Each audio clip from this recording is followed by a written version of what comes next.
The pack was working hard through the big storm. Parker was soon whizzing around the side. There must be something I can find to be busy for once, he said. That way I won't get into trouble as I used to.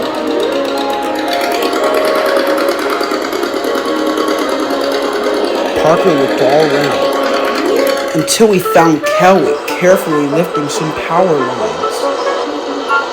Kelly looks like he could use a hand, and he surged forward quickly, perhaps a bit too quickly. "Whoa, young fella, watch out!" Parker stopped just in time. "Whew. Sorry. Whew. I just thought you could use a hand." "That's all right," smiled Kelly. "I've got it from here. But you need to be real careful with these power lines. You can't risk you being electrocuted." Parker dreaded the thought as he skidded forward. On the other side of the site, Patrick was dutifully singing his praises when Parker bustled in. "Hi, Patrick," he wheezed. "Do you need a hand? I'm not busy at the moment." Patrick snooted. Concrete is no work for an impetuous skid steer to find himself stuck with. Now, if you don't mind, I have a recipe to think about quick-drying cement.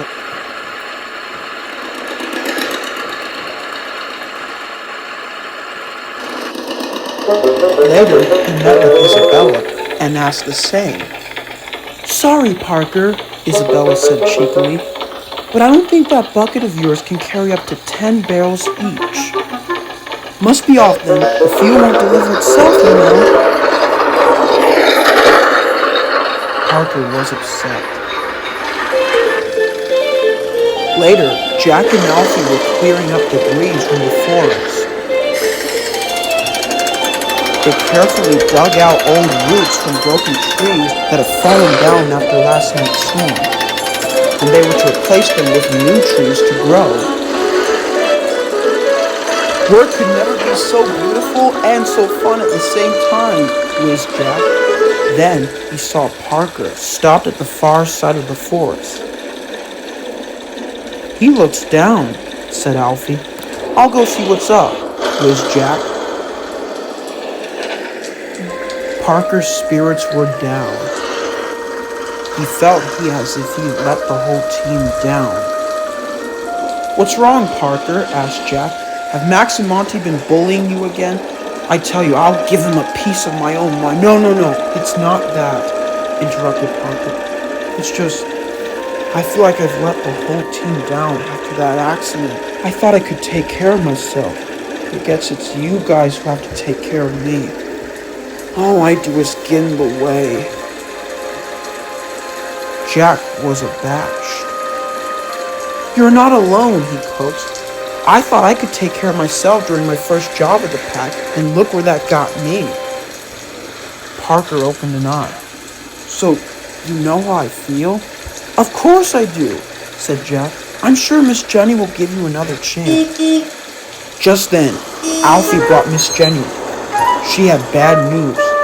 "There's been reports of a flash flood underway, and some workmen are stranded. We must rescue them at once." "Oh boy," gasped Alfie. "Flash floods are no fun." "Come on, Parker. We're going to need all the help we can get." Parker knew the workmen would be done for if they were swept away by the flash flood, so he set off after Jack. Soon Jack and Alfie found that everything was washed away. The buildings were mangled, windows were shattered, and furniture had been swept away. Soon they approached a small office. Isabella approached. "How bad does it look?" "The storm's getting bigger. The dam can only do its best," advised the foreman. Then they heard cries for help. Jack and Alfie looked all around. "It's coming from the office," said Miss Jenny. "They must be trapped in the flood." "If that dam breaks," cried Alfie, "the stream will take the office and the workmen with it." "We must rescue them at once," cried Jack. "But how?" Those voices came from the ground floor of the office, said Isabella. That must be where the men are. Someone has to be small enough to dig around the office in order to free them. Suddenly, Parker zipped through. Parker, steamed Isabella. What are you doing? Asked Jack. Parker didn't answer. This is my chance to prove I'm valuable to the team. Parker got to work digging. He's tried to dig around the building, but to no avail. The harder he dug, the more the building began to descend. Then, it began to lift. Parker looked around, and there was Kelly, with his crane hook safely attached to the top floor of the office. A few hands appeared from the ground. There they are, cried Kelly. We're going to need all the help we can get. Jack raised his bucket below the office to keep it from collapsing. Jack winced as his arms groaned under the weight, but he wouldn't back down. Alfie dug around where the building was formed, so the ground would be firm enough for the men to escape. The foreman threw in a ladder, and one by one, the men quickly crawled out of the office and were transported to safety by Isabella. Rain's getting harder, cried Kelly. Everyone clear out! Alfie's engine stalled. Luckily, Jack came to the rescue. He pushed him back to safety. Parker was just about to escape when... Help! You left us behind! Two more men were trapped under the table. Parker knew he couldn't leave them behind. He gently raised his arm for the men to jump in. Parker, cried Miss Jenny, get out of there! The dam is... But it was too late.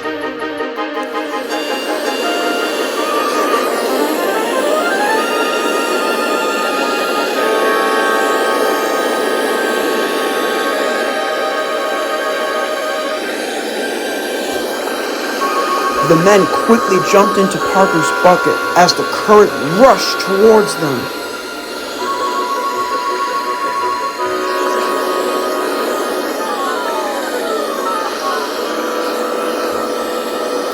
Soon the water drained like a bathtub, and everything was calm.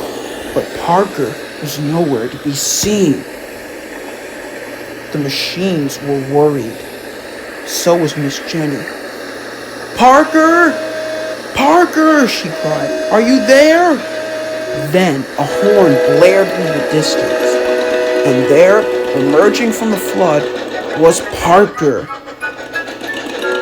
He raised his bucket as high as he could. The men were safe. Parker was damp, shaken, beaten, but alive. Parker, cried Jack. We thought you were gone. Well, I'm not, chuckled Parker. Here I am. Thank you, cried the workmen. They then turned to Miss Jenny. Your skid steer is a hero. Miss Jenny smiled. And he certainly make a mother proud, she beamed. Parker was thrilled. Looks like you've actually pulled your weight for once, rattled Alfie. 3 cheers for Parker, smiled Kelly. And one by one, everyone honked and cheered for Parker the hero. Well, I'm glad I could follow the one rule, Parker smiled. Safety first.